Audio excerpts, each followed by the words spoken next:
One bright sunny morning, a very long time ago, in fact, over 2,000 years ago, in a little village close to the Sea of Galilee, a little boy was snuggled deep into his warm bed. Cock-a-doodle-doo! Amos, wake up, son. The cock has already crowed twice. What are you doing still in bed? Amos sat up in bed, awakened by his father, and tumbled downstairs and said, "Good morning, Papa." "Amos, son, why are you sleeping in? We are going to the market this morning. Don't you know that you can't sleep in today? Rachel and your mother are already loading the donkey." "I'm sorry, Papa." "It's okay, Amos. I love you, son." Amos snuggled into his father's warm hug and realized that he had other plans for today other than going to the market. "Papa," he said, "do you think that the rabbi will still be teaching on the mountainside?" His father's warm eyes lit up. "Oh, Jesus," he said. "Yes, I think he will still be teaching on the mountainside today. He is a very good man, Amos. In fact, some of the men in the village are saying that he may even be the Messiah." "But why do you ask if he's teaching today?" "Oh, Papa," Amos said, "I was wondering if you don't need my help at the market, if maybe I could go and listen to Jesus teach today." His father smiled. "Amos, I think that would be just fine. We'll be okay at the market without you today. Go and tell your mother." So Amos ran from the kitchen and went outside to meet his mother, who was loading the donkey. "Mama," he said, "Papa said I could go." Yes, Amos, I heard the whole conversation. It will be fine. Now come while I pack a lunch for you." So Amos and his mother went back into the kitchen, and Amos watched as she looked through, and finally she selected, let's see what she selected. She got 2 small fish. You'll see. She got 2 small fish and five pieces of bread. There's the bread. And she wrapped it up for Amos, and she put it in a bag for him, and she said, "All right, Amos, here's your lunch. Now, this is more than enough for you to eat, so I need you to make sure that you share." She said, "Amos, God has blessed us, and a lot of these people that go and listen to Jesus teach, they don't have any food to eat while they're there. So I want you to make sure that you share because I'm giving you this lunch." And he said, "Yes, ma'am, Mama, I'll make sure that I share." His papa came into the kitchen, and he said, "Have a great day, Amos. We're headed to the market. We'll see you this evening, son." And he said, "Bye, Papa." And he pulled on his tunic and slipped on his sandals, and he dashed out the door. He had only made it a few steps down the path when he realized he had left his lunch. He laughed at himself for being so excited about going to see Jesus and hurried back home to grab his meal. So he had his lunch with him when he went to the mountainside. When he finally arrived, there was already a large crowd waiting to hear Jesus. For the first time in his life, Amos was happy that he was so small as he squirmed his way through the big crowd. He found a comfy rock and settled down, and then he saw him. It was Jesus himself. Amos couldn't believe that he was so lucky that he got to sit so close. Then the teacher began to talk all about the law and all about God in ways that Amos had never heard anyone talk about before. He was so excited and so interested that he didn't even notice as the sun rose up to the top of the sky and began to work its way back down. Then, later in the day, Amos realized that some of Jesus' disciples were whispering amongst themselves. Amos got a little bit distracted, and he began to wonder how these men got to be so special that they got to listen to and follow Jesus so closely.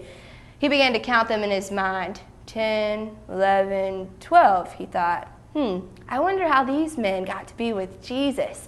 I want to be one of Jesus' disciples. That would be such an exciting life to lead, he thought. Suddenly, as he focused back in on what was going on, he realized that Jesus had stopped addressing the crowd and had started talking to these 12 special followers. Amos wondered what they were talking about because he saw a look of concern on the disciples' faces. They looked worried. But Jesus' face had just such a calm and a peace about it, unlike nothing that Amos had ever seen before. In fact, Jesus even turned and looked right at Amos and smiled at him like he knew what was going on, even though no one else did. Amos had to know what they were talking about. So he squirmed through the crowd once again to get a little bit closer until finally he could hear the conversation that the disciples were having with Jesus. The teacher was wanting them to find food for the entire crowd. Amos glanced around again. There had to be thousands of people on the mountainside. How was the master expecting them to afford to feed such a large group of people? Amos looked at the disciples again. None of them were dressed like they were wealthy men. It must be expensive to feed so many people. Apparently, one of the disciples was thinking the same thing. Amos overheard him say to the master, "It would take over 200 denarii to feed all of these people just a small amount of bread." Amos's eyes got big. 200 denarii was a lot of money. What was Jesus thinking? What was Jesus going to do? And then Amos's eyes fell on his little lunch, and he remembered his mother's words. Make sure that you share, Amos. God has blessed us, and we want to bless others as well. Oh, Amos's stomach growled. He had been sitting there all day, and he hadn't had anything to eat. And he thought about the long walk home that he had, and he didn't really want to share it. He kind of wanted to eat all the fish and bread for himself. But he knew that that wasn't the right thing to do. So he decided he was going to share his lunch with Jesus. He didn't know what to do, though, but he said, the disciples will know what to do with my food. So almost before he realized what he was doing, he was tugging on the tunic of one of the disciples that he had heard the others call Andrew. "What do you want, kid? Can't we see we're busy?" The gruff voice scared Amos almost into silence. He gulped and finally got the words out, I have some food." The disciple grabbed him by the shirt and said, "Come with me." He took him to Jesus. And what Jesus did in the next few minutes, Amos would never forget for the rest of his life. Jesus took Amos's little lunch that his mama had packed for him. Remember, it was 2 fish. Y'all see the fish? It was 2 fish. They are real fish. And 5 pieces of bread. And Jesus blessed it. He prayed for it. And then he began to pass it out to the crowd. Amos held his breath. He couldn't believe Jesus was doing this. There were thousands of people out there, and this was lunch for one person. What was Jesus thinking? What if some of the people in the crowd fought over who was going to get what? He didn't understand.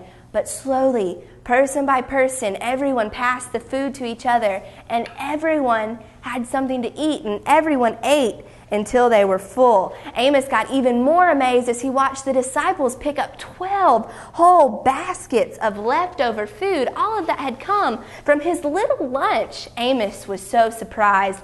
Andrew, one of the disciples, walked past him, and he gave him a smile and patted him on the shoulder and said, "You're a part of a miracle today, kid." Suddenly, his gruff voice didn't sound so rough.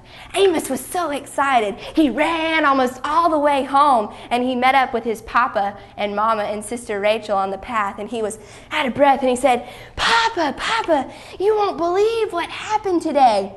His father gave him a hug and said, "Calm down, son, calm down. Tell us the story. What happened?" And he said, Mama, I did what you said, and I shared my lunch, but I didn't just share it with anyone. I shared it with Jesus. And Papa, there were thousands of people, and Jesus took my little lunch, and he fed all of those thousands of people. Papa, it was a miracle. Papa, I think you're right. I think Jesus is the Messiah, and I want to be one of his followers." His papa took him by the shoulder and smiled at him, and he said, "Amos, I think you've learned a good lesson today, son." He said, "When we give what small things we have to God, and we are willing to share those things with God, he is able to turn them into a miracle that is bigger than anything we could ever imagine." And he said, "You know what? I believe that Jesus is the Messiah too, which means that he is God. I believe that he has come to save us and that he is here to take care of us." And he said, "You know what, Amos? You say you think you want to be one of his disciples? I bet Jesus would love for you to be one of his disciples." So that is my story.